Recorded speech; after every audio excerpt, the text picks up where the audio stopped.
ओम पुंडलीकवर्य विठ्ठल श्री ज्ञानदेव तुकाराम पंढरीनाथ महाराज की जय।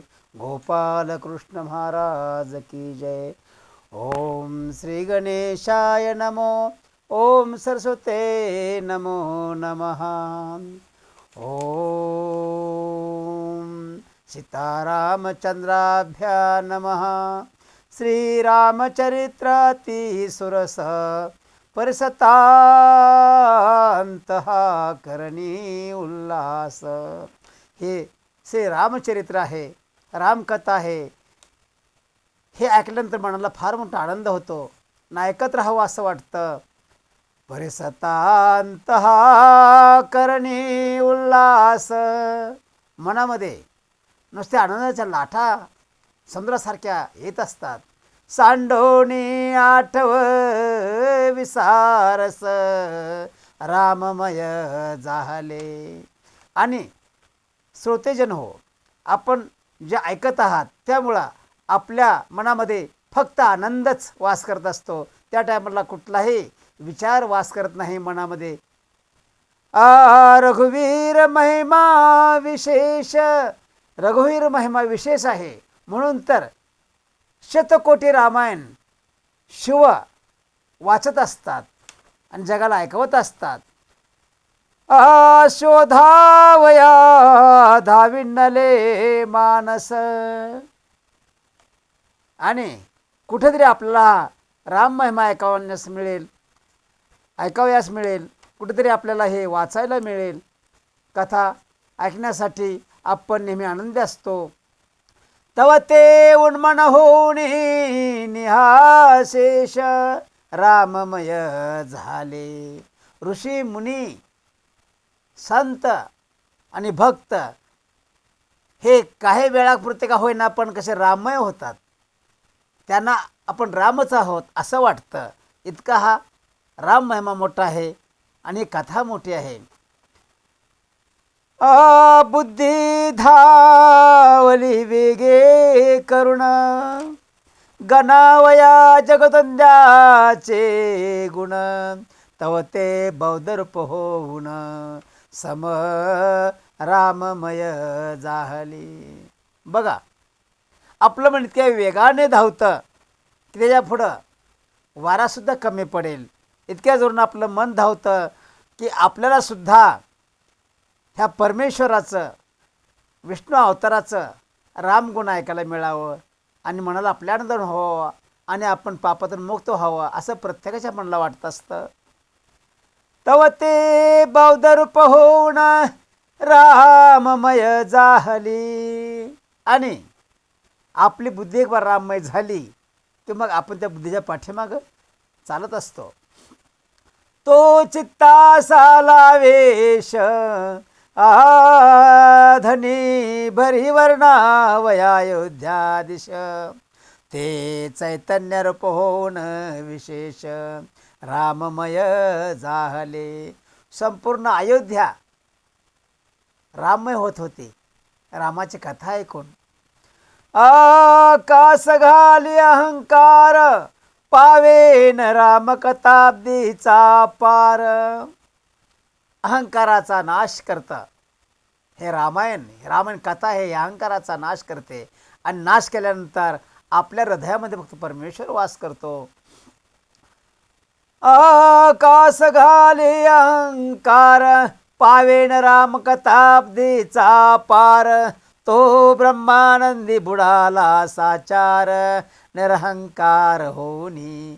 जो रामकथा ऐकेल, रामकथेला मनामध्ये साठवून ठेवेल, रामाला हृदयामध्ये स्थान देईल, त्याच्या वाट्याला कधीही दुःख येणार नाही, हमेशा सुख येईल आणि त्याच्याकडून त्याला दृढ भक्ती प्राप्त होईल असं भगवंताचं मत आहे.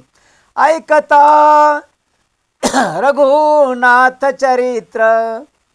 हे रघुनाथाचं चरित्र ऐकत असताना श्रवण होऊन ठेले चकित. आणि ऐकणारे आश्चर्यचकित झाले.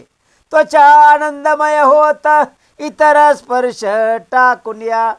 आपल्या शरीराचे जे त्वचा आहे हे सुद्धा राममय होते. बघा, हे कथा वाचत असताना अंगावर आनंदाचे शहारे उमटत असतात. राम पावया वेळोवेळी चक्षुंनी घेतली परमाळी. आणि रामकथा ऐकण्यासाठी आणि आपल्याला राम दिसतोय, रामाचा भास होतोय असं जाणून घेऊन ऐकणाऱ्याने धाव घेतली. रसनानंदे नाचो लागली रामचरित्र वर्णावया.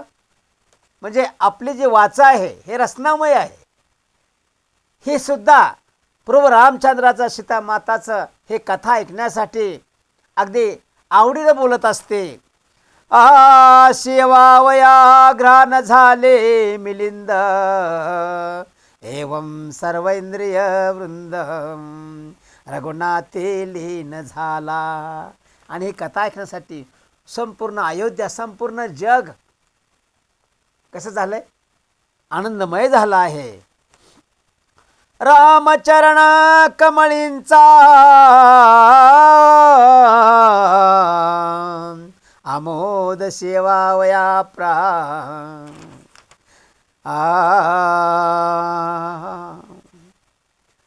वक्ता म्हणे दश इंद्रियाते जीवेशी भाग्याले अद्भुते. आणि वाचणार जो वाचक आहे तो काय म्हणतोय, ह्या जिभेचं महान पुण्य आहे म्हणून आपल्या मुखामधून रामनामाची कथा इतरांना ऐकाव्यास मिळत आहे. रघुपतीचे गुणवर्णी ते ब्रह्मानंदे करुणिया. आणि परमेश्वराचा पाठीमागून आपला हात आहे, पाठीमागून आपला कृपा आहे आणि समोरूनही त्याचं आपलं दर्शन होत आहे. म्हणून आपल्या जिभेवरती सरस्वती माता वास करून, गणपती बाप्पा वास करून आपल्या सर्वांना ही रामकथा ऐकवत आहेत. श्रोते म्हणती आमचे श्रवण दश इंद्रिया माझी धन्य. पुढे बोले कथानुसंधान युद्धकांड सुरसते. आणि श्रोते म्हणतायत आता पुढं काय होणार आहे हे ऐकण्यासाठी आमची इंद्रिय चंचल झालेले आहेत. 27व्या अध्यायी कथन रामे वधिला कुंभकर्ण. आणि पाठीमागच्या अध्यायामध्ये 27व्या अध्यायामध्ये श्रीरामाने कुंभकर्णाचा वध केलेला आहे. उद्विग्न झाला रावण तो वीर साजन उठले. आणि रावण चिंतेत पडला, संकटात पडला. रावण रडू लागला, धाय मोकळून रडू लागला. म्हणले असा महान मोठा भाऊ पण आज मृत्यू पावला. मला कोणाबद्दल काय वाटलं नाही, पण कुंभकर्णाबद्दल मात्र रावणाला खूप माया आली आणि रावण रडू लागला. आणि त्याच वेळी 6 वीर रावणाजवळ काय म्हणतायत, मा पार्श्व आणि महोदर ह्या वीरांची नावं आहेत. देवांतक नरांतक त्रिशिर अतिकाय राजपुत्र शक्रजिताचा कनिष्ठ बंधू. असे एवढे वीर रावणाजवळ आले. घेऊनी चतुरंग सेना साई चालले रणांगणा. रणवाद्ये वाजते नाना ऐकता मना भय उपजे. आणि साजन रणांगणामध्ये लढण्यासाठी आपापल्या रथावर आरूढ झालेले आहेत.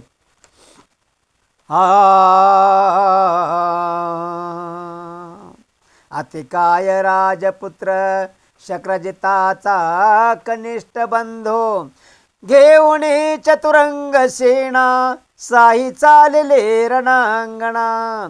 रणवाद्ये वाजती नाना ऐकता मना भय उपजे. अनंत प्रकारचे वाद्य होती, त्याला मोजमाप नाही. आणि ती वाद्य अशा प्रकारे वाजायची की ते भीती वाटायची.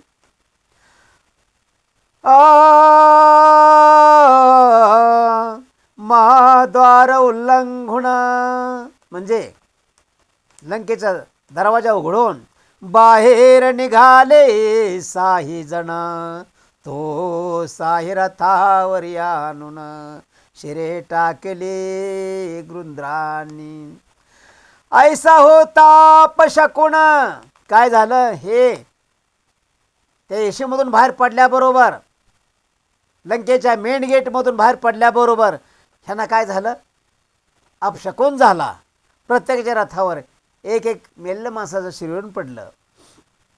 ऐसा होता अपशकुन म्हणे विराले साहे जन. परिवीर श्री नावरे पूर्ण वेगे रणांगणी पातले. त्यांच्यासुद्धा मनाला अपशकुन झाल्या वाईट वाटलं, पण काय करणार, लढण्यासाठी निघालेत म्हणून ते तसेच निघाले. देखता मित्रांचे भार स्मरारी मित्रांचे उठले वीर. घेऊन पर्वत तरोवर समरांगणी मिसळले.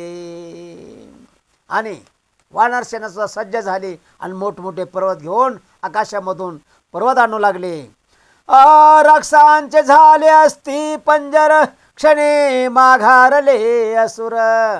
आणि त्या पर्वताचा मारा सुरू केला, वृक्षांचा मारा सुरू केला श्रीरामाच्या सैन्याने. आणि ते जे राक्षस आले त्यांच्याबरोबर त्यांच्या हाडाचा चक्का चुराडा झाला. त्यामुळं असुर माघारी फिरले. तव तो नरांतक राजपुत्र, नरांतक नावाचा जो राजपुत्र आहे, तुरंगारूढ धाविनला, तरी सुद्धा हा माघारी फिरला नाही, हा पुढेच निघाला. आणि वार कपींचा मार बळे विदारिती वानर. अनिवार म्हणजे त्याला माप नाही, इतका मोठा त्या पर्वतांचा मारा, वृक्षांचा मारा त्या दैत्यावरती करायचे. मृतिका घटवत फोडिती शिर. काय, डोक्याचा डोकं फोडणार, हातपाय मोडणार, काही करणार.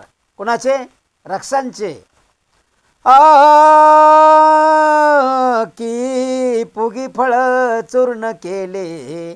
ज्याप्रमाणे आपण कलिंगड फोडतो किंवा टरबूज फोडतो एका हाताच्या फैटी ह्याच्यामध्ये ठोशामध्ये, त्याप्रमाणे ते करायला लागले वानर लोक. तो तुरंग श्याम कर्ण क्षीरार्णवांचे हृदय रत्न. की मुसे ताटोनी चंद्र किरण तुरुंगोत्तम ओतिला. की जानवीचे तोवे घडिला. की उच्चे स्रवाचा बंधू आला. सुपर्णाहुनी वेगे आगळा. ऐसा प्रवेशला परदळी. आणि तेवढ्यामध्ये हा जैशी प्रळय विद्युलता, जैशी झळके अशिलता. अलात चक्र जेवी फिरता, दृष्टी न दिसे कवना ते. एवढी मोठी ताकद त्या वीरपुत्रामध्ये होती, म्हणजे रावणाच्या त्या पुत्रामध्ये होती. जैशी प्रळय विद्युलता, तैशी झळके अशिलता. अलात चक्र जेवी फिरता, दृष्टी न दिसे कवना ते. अश्वखर्ग क्षत्री पायी तिनी मिळाली एक ठाई. नरांतके ते समयी ख्याती केली अद्भुत. बाणांचा वर्षाव, अस्त्रांचा वर्षाव, दिव्य बाणांचा वर्षाव हा पुत्र करीत राहिला मोठ्या मोठ्याने. 18 लक्ष ते क्षणी वानर मारिले रणांगणी. 18 लक्ष म्हणजे 18 लाख वानर मारले ते एकट्यानं, एवढा पराक्रमी. किंचित माघारले धूम्रपाणी, ते अंगदे दुरोणी लक्षले. आणि सर्व कोणी पाहिलं, वालीपुत्र अंगदानं पाहिलं. आणि वार नरांतकाचा मार बलशाली आणि लढण्यामध्ये प्रवीण, अस्त्ररूपी बाण सोडणाऱ्यामध्ये प्रवीण असा होता तो. त्यानं मार चालू ठेवला. वानरवीर होता समोर, शस्त्रांचे शस्त्र घाया सरसे पडतसे. एक बाण मारला की हजारो बाण निर्माण व्हायचे आणि हजारो वानरांना एकाच वेळी मारायचे. धावे जैसा कृतांत, तैसा पेटला वाळी सुत. बघा ज्याप्रमाणे माणसाला काल यावा त्याप्रमाणे हा अंगद त्याच्या अंगावर धावून निघाला की वृक्षावरी अकस्मात सौदामिनी पडेले. समजा वृक्ष आहे जे झाड आहे आणि त्याच्यावर ते जर एकाएकी वीज पडली तर काय होईल. तैसा अंगद अकस्मात आला कठोर पाणी प्रहार दिदला आणि आकाश मार्गाने आला आणि एकच ठोसा लगावला. कठोर पाणी प्रहार दिदला नरांतकाचा अंत झाला. एका ठोशामध्येच अंगदानं त्या नरांतकाचा नाश केला म्हणजे प्राण घालवला. अश्वासहित ते काळे नरांतक पडता चौघे जण. नरांतक भूमीवर पडल्याबरोबर रावणाचा हा पुत्र मरून भूमीवर पडल्याबरोबर काय झालं. अंगदावरी धावले चौकडून. अंगदावर धावले चारी जण. महापारश्व महोदर जाण देवांतकाने त्रिशिरापे. ते सुद्धा बाकीचे लढवय्ये होते. दोन पर्वत करी घेऊन उभा ठाकिला वाळे नंदन. एकाच वेळी दोन पर्वत उचलले, बलाढ्य पर्वत उचलले आणि धावून आला त्यांच्या अंगावरती. चौघा शुद्ध करिता पूर्ण अंगद संकटी पडेला. आता चौघा पुढे एकटा काय करणार. अंगद संकटात पडला आणि काय झालं. तव ते धावती तिघे जण वृषभनळ वायू नंदन. आणि अंगदाच्या संरक्षणासाठी त्या ठिकाणी वृषभ नळ आणि वायुनंदन आलेला आहे. नळे पर्वत घाये करुण महोदर रणी मारिला. आणि असा मोठा उचलून भला मोठा पर्वत उचलून आणला आणि त्या नळ राजाने काय केलं त्या राक्षसाच्या अंगावर टाकला आणि त्याचा प्राण घालवला. देवांतका समीप हनुमंत. आणि देवांतक जो लढवय्य आहे रावणाचा पुत्र त्याच्यासमोर कोण आलं. हनुमंत भगवान आले.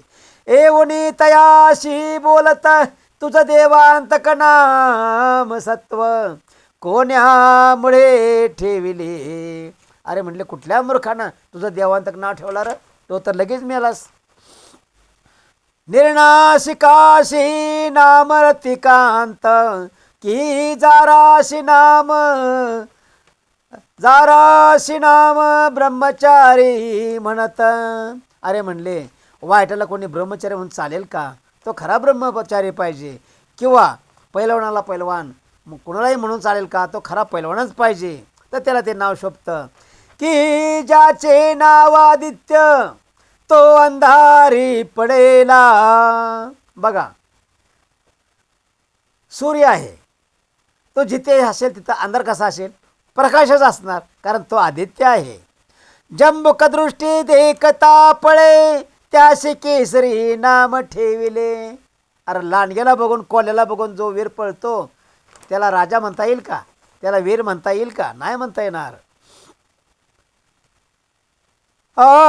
त्याशी केसरी नाम ठेविले दोन्ही नेत्र संकोच जाहले कमळा नेत्र नाम तया. अरे आंधळ्या माणसाला तो धडका माणूस आहे आणि ह्याला दिसतंय असं म्हणणं चुकीचं ठरेल. मंगळा नाम भागीरथी. ओढा आहे खडूळ पाणी वाहत आहे आणि त्या पणला आपण गंगा भागीरथी म्हणून जर पाया पडायचं म्हटलं तर ते बरोबर आहे का. ते गंगा भागीरथी होऊ शकते का. अनुसया नाम जारणी प्रती. अनुसया ही महापतिव्रता होती. अतिऋषी बायको होती. दत्ताची माता आहे. अशा माणसांना पतिव्रता नाव शोभतं. कुणालाही बाकी सोबत नाही. की बाळ विधवेशी निसृती जन्म सावित्री हे नाम. जन्माला आली लग्न झाल्याबरोबर विधवा झाली मग तिला सावित्री म्हणून कसं चालेल. सत्यवानाची सावित्री होती तिला सावित्री म्हटलं पाहिजे. कोरा न मागता न मिळे कण तयाशी इंद्र नाम ठेविले पूर्ण. अरे दारे भीक मागणाऱ्याला आपण हे इंद्रदेवा म्हटलं चालेल का. इंद्र हा इंद्रच आहे. तो देवांचा राजा आहे. सगळ्या मानवाचा राजा आहे. जया क्षीर सिंधू नामाभिधान परी तक्रही न मिळे प्राशना. बघा क्षीरसिंधू आहे हो, म्हणजे समुद्र आहे, पण तो इतराच्या उपयोगाचा आहे, जलचरांच्या उपयोगाचा आहे हो, स्वतः समुद्राच्या उपयोगाचा हा समुद्र नाही. तसं क्षीरसागरमध्ये भगवान महाविष्णू आहेत हो, ते त्या ठिकाणचं पाणी पिणार नाहीत का, तर भगवंताला आकार उकार मकार नाही. भगवंत हा भगवंत आहे, स्वयंभू आहे, आकार नाही उकार नाही मकार नाही, असा निराकार भगवान आहे माझा नारायण, माझा शिव.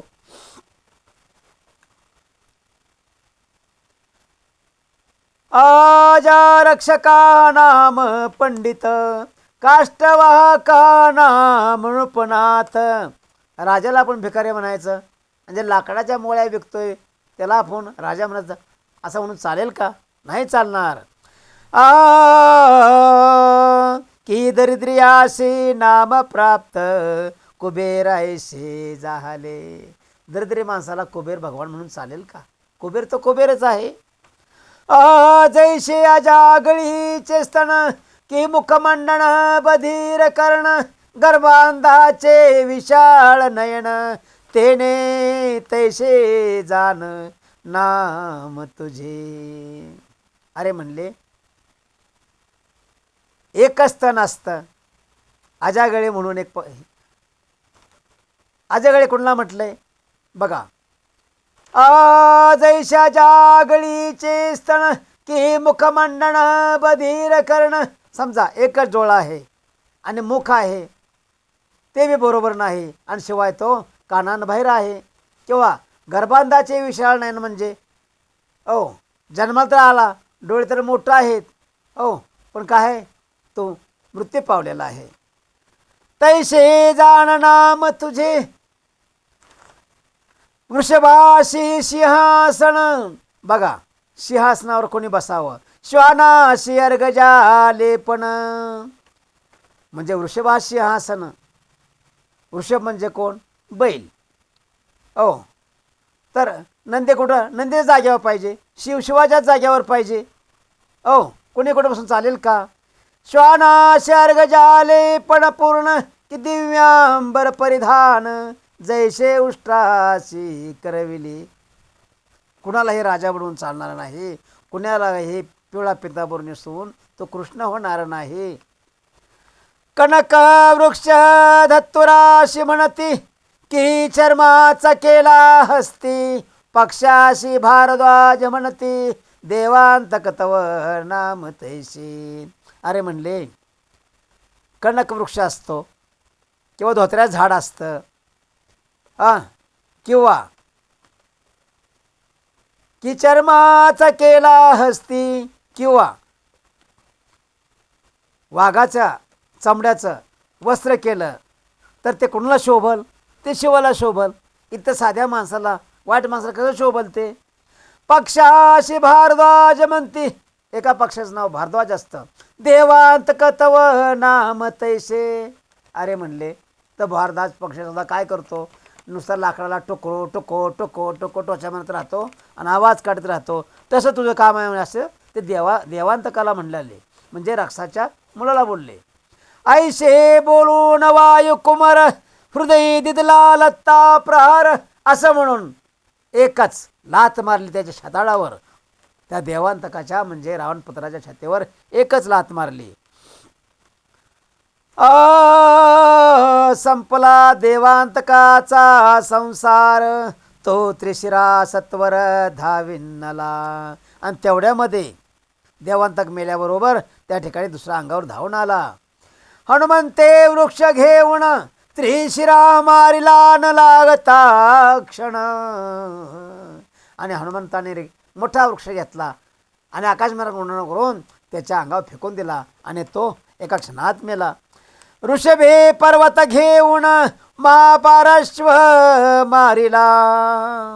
आणि दुसऱ्या बलाढ्य वानरानं एक महापर्वत घेतला आणि त्याच्या अंगावर फेकला आणि त्यालाही महापार्श्व या दैत्याला मारून टाकलं.